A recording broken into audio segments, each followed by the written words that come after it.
Takže ahoj, vítám vás u dnešního Let's Play. Dnešní Let's Play bude pokračování na hru The Sims 3 Cestovní horečka. A já jsem teda do hry přidala i dodatek volání synů, aby jsme mohli společně dělat nějaké zajímavější práce. Jelikož ona, tady Jane, dělává nejméně, tak dost pravděpodobně si zkusí najít tu profesi, najít si práci, zaregistrovat se jako nezávislý pracovník a najít si profesi. Okay, takže zkusíme najít tu profesi. Ještě úplně nevím, jakou bych si vybrala. Je tady stylistka, návrhářka interiéru, vyšetřovatelka, lovkyně duchů, hasič. Všechny tyhle práce znám, jediný co, tak moc nevím, jak funguje ta lovkyně těch duchů.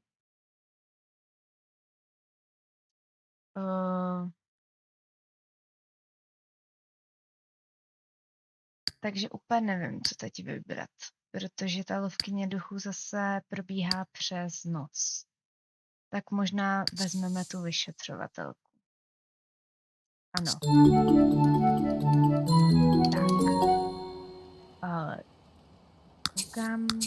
Vlastní motivace je popudu sebezáchovy nejdůležitější vlastnictví pro kariéru vyšetřovatele. Odhalujte zločince, řešte záhady a udržujte pořádek, když si míti potká smula, nemají nikoho jiného, na koho by se mohli obrátit. Pokud na to máte a dokážete zvládat stres, čeká vás život plný intrik. Jane Travel teď vlastní ten správný kabát hodný soukromého vyšetřovatele.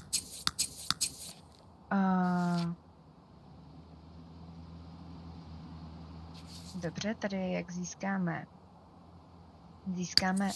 případy. Detektivně založení si moci mohou bojovat se zločinem a řešit záhady jako vyšetřovatel. Tuto kariéru můžete zahájit pomocí novin.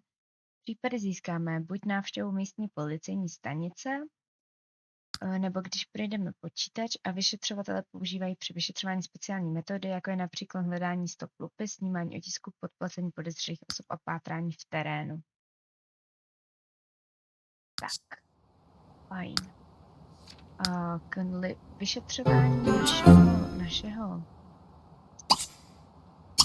tady vyšetřovatel, nabourat se. Tak, najdeme si nějaký vyšetřovatelský případ. Koukám, že jsme zahájili psaní, což je taky dobrý tip při výdělku. A chtěla jsem se podívat. Mají teda ještě za to celoživotní přání. Ona má teda dosáhnout maximální víza, což znamená, že v rámci té cestovní horečky budeme nejčastěji brát na výlety Jane. On má dosáhnout úroveň 10 v bojových uměních a získat hodnost velký mistr. Tím pádem on často pojede do Číny a ona má ty nektary, které se dají produkovat pouze ve Francii. Takže s ní budeme jezdit do Francie. Ty bys mohl nějakou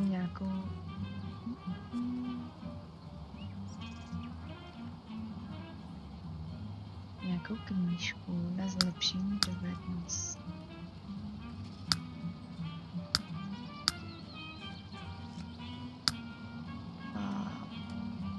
Ty asi můžeš klidně tu zručnost. Shastakar, Vagar, Mlef. Vyslechli jsme pana Jacka Ransona, který nám řekl, že náš cíl je teď hledat důkazy v popelnici s ním jménem Sally. Koukneme se na město. Vidíme, že Sally bydlí tady, takže dáme lupat se do domu. Lupa, tak můžeme rovnou hledat odpadky a prohledat ty odpadky, protože často v těch odpadkách můžeme najít nějaký zajímavý věci, které můžeme třeba prodat. A jelikož úplně nemáme moc těch simoleonů, tak to uděláme takhle.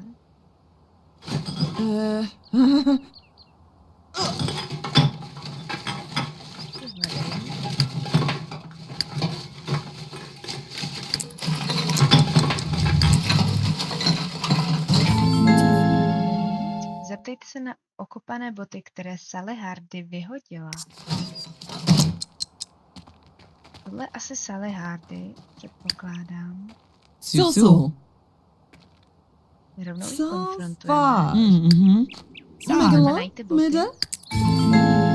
Podejte zprávu Jack Ransom. Stella se přiznala k nakopání trpaslíka a také k problémům se zvládáním stresu. Svolala, že dá trpaslíkovi pokoj a že vyhledá odbornou pomoc. Gunadatak, Wib, Půjdeme Nabi Chogo, nahlásit ty nálezy. Ogrona Chogo. Podíváme se koupit teleskop. Fajn. Fajn. Půjde se na nic. Skočí si na záchod.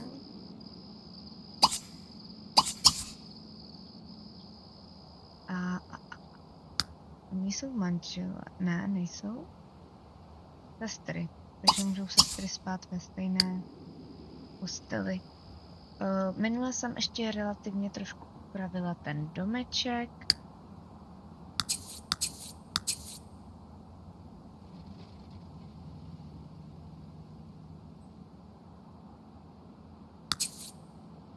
No a ráda bych ho pak ještě upravila, ale nemáme teď na to penízky. On už je taky docela hladový.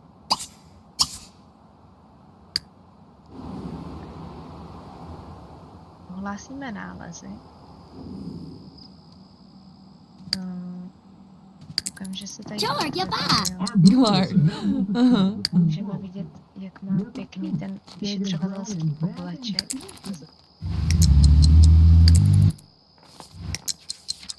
Jivky. Nib Krim. Teska Lindy. Dostali jsme 5 simoleonů. Mambo Lindy. A já bych chtěla, takže pošleme teď domů. Jane rozbil rád, že zneužívání obdobného trpaslíka skončil chudák, okopaný trpaslík se bude moci brzy vyhřívat na sluníčku. Co se týče mě, já dostala své peníze a případ považuji za vyřešený. Získali jsme tedy pracovní zkušenost a penízky. A dokonce i trpaslíka. Tak já nevím, teď se nám ty penízky docela hodí, takže ho prodám. A si mrknu potom na ty šachy, co děláte. Koupit šachový stole, koupit teleskop, navštívit Francii. A ještě bych viděla nějaké prachy. Potom bych zkusila navštívit první destinaci. Takže tady máme teda ty destinace. První je Čína, do které se můžeme přidat jenom na 3 dny. To samé Egypt, to samé Francie. Je dobré začít s tou Čínou a když bychom chtěli cestovat na 3 dny, oba dva, tak nás to stojí 2300 simoleonů. Což relativně máme.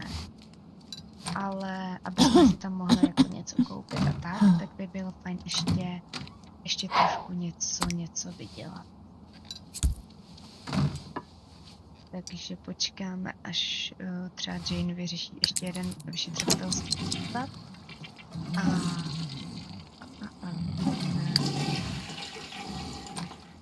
Vidíme, co oni v práci. Ten má fajn atletiku, tam má dobrou nohou. A já se ozvu, až se ráno vyspí. Jdeme něco ještě splnit. Pak jí koupíme počítač, ať nemusí ty případy tak daleko. A Rebecca a Tom vyráží do práce. A my půjdeme s Jane podívat na to, jaký najde ten vyšetřovatelský.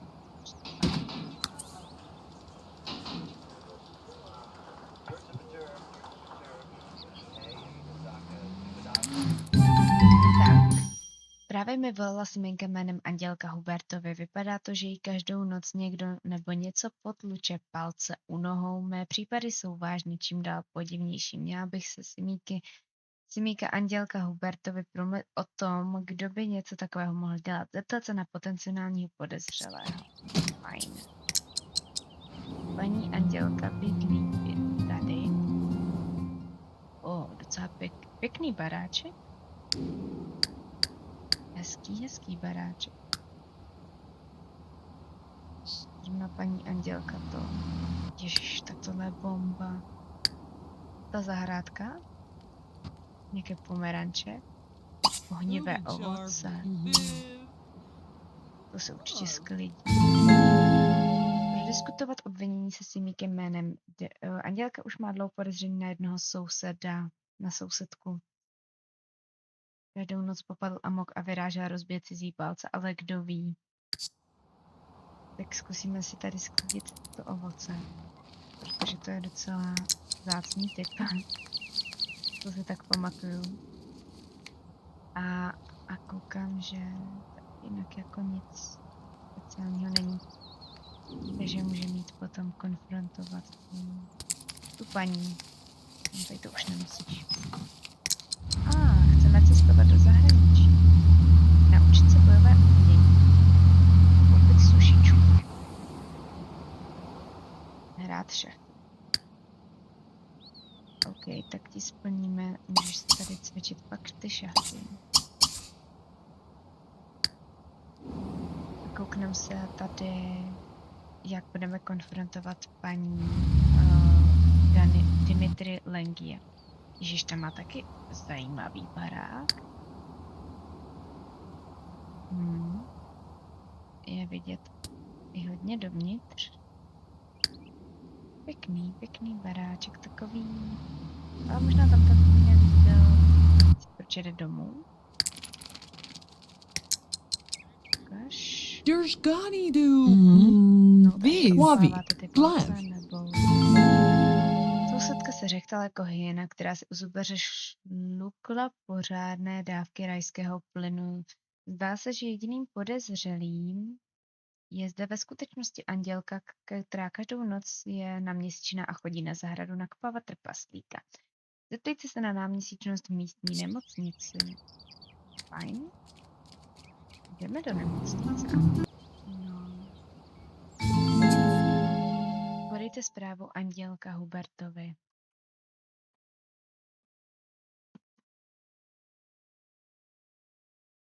Podle doktorů dává teorie o náměsíčnosti docela smysl, dokonce se jich už jednou náměsíčnost ptala, měla bych ji informovat. Když jsem případ vyřešila, tak hlásíme nálezy.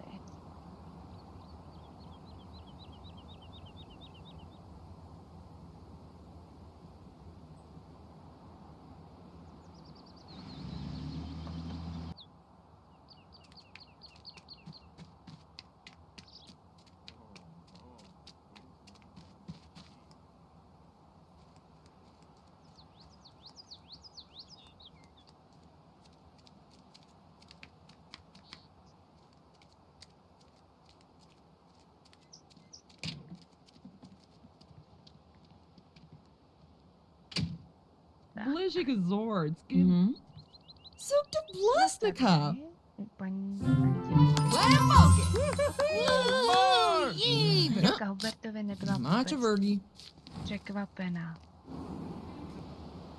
A opět jsme dostali záhadného trpaslíka, kterého můžeme prodat a lup, kterou budeme používat k vyšetřování našich případů. Rebeka a Tom momentálně skončili v práci, nebo teda spíš skoro. Takže stále zůstaneme s Jane. Tak, Jack Ross chce, aby se nabourala do databáze pobočky místního podniku a dala do pořádku nejistoty jistou nevydařenou transakci. Etika není můj obor, takže udělám, co po mně chcete a bude to Jack, kdo se s tím bude muset vyrovnat. Nabourat se do počítače. A on to může být relativně jakýkoliv počítač.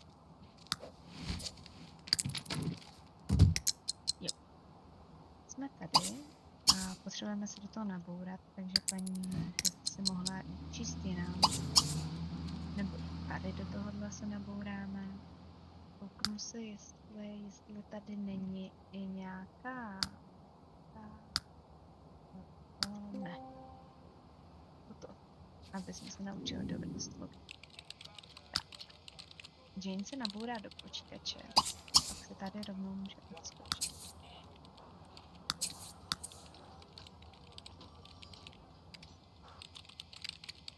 Tom je doma a Rebecca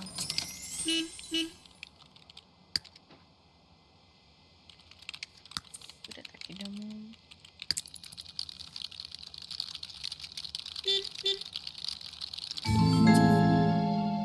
Jack Ross na vás čeká, podejte zprávu. Dobře.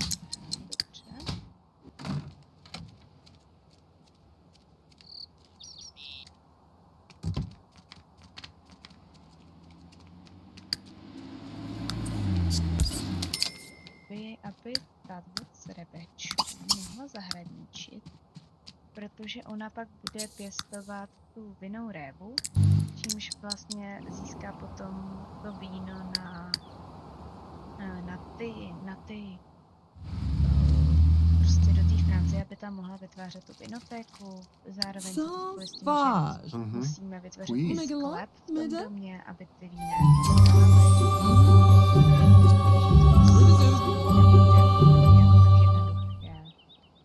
Teď půjdeme domů.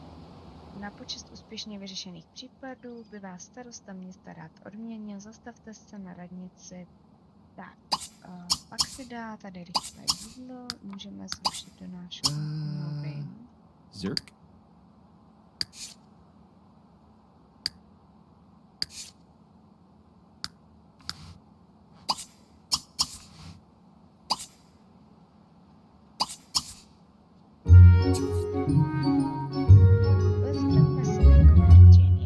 Dát vám jako uznání za vyřešení případu odměnu, kterou je vyšetřovatel trofej cti.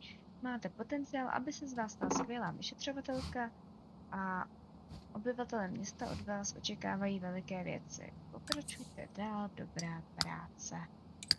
Ta trofejka se nám nachází tady. Můžeme vyndat, protože ještě není doma.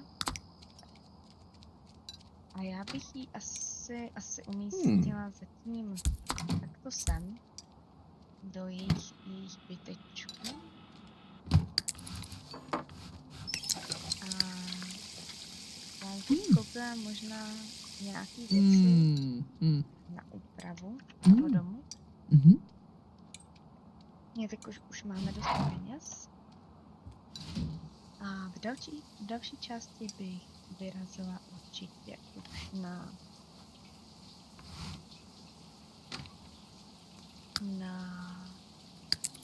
nějakou naší cestu.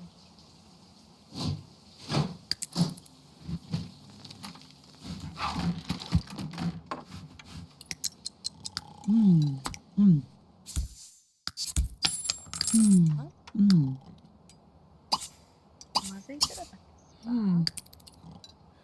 Levy.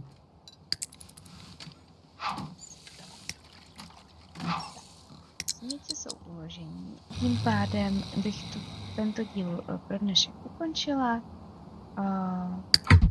Těším se na vás při dalším díle, kde už si myslím, že opravdu poznáme, jaké to je to cestování. Pojedeme do Číny, pojedeme tam se všema možná semíkama, to ještě uvidíme. Každopádně já se na vás budu těšit do dalšího dílu a zatím se mějte.